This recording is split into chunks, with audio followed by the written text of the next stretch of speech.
E aí pessoal, beleza? Então, depois de um mês, passados um mês aí, horta suspensa feita, não só a horta suspensa, mas outras duas hortas que a gente fez no chão.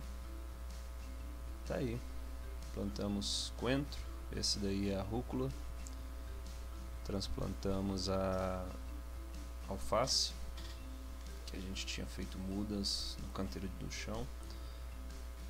Essa daí é a cebolinha cabeçuda, aquela grandona.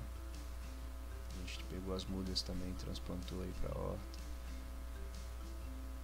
Antes disso a gente colocou uma camada boa de terra e depois esterco de gado, né?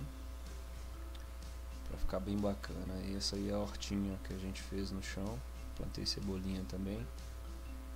E da metade pra cima ela ainda tá vazia porque a gente vai usar como um cantinho para fazer mudas, né? E a gente transfere essas mudas para a horta suspensa. Lá embaixo também vai ter outro canteiro. Aquilo ali debaixo do saco azul, do plástico azul, é o esterco de gado. A gente pegou mais de 40 sacos de 60 quilos.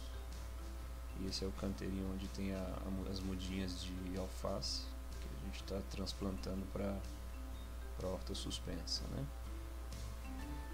E esse é o outro canteiro. Tem couve, tem tomate, tem hortelã, tem um monte de coisinhas aí.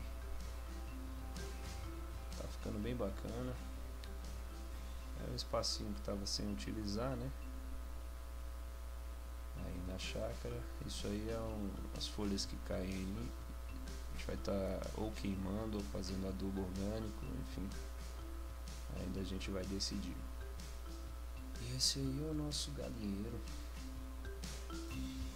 Importante pegar uns ovinhos também, né? É isso aí, pessoal. Se você gostou, deixa o seu like, curta aí, se inscreve que a gente vai mantendo novas informações aí no decorrer dos dias. Tá ok? Um grande abraço, até o próximo vídeo. Fui!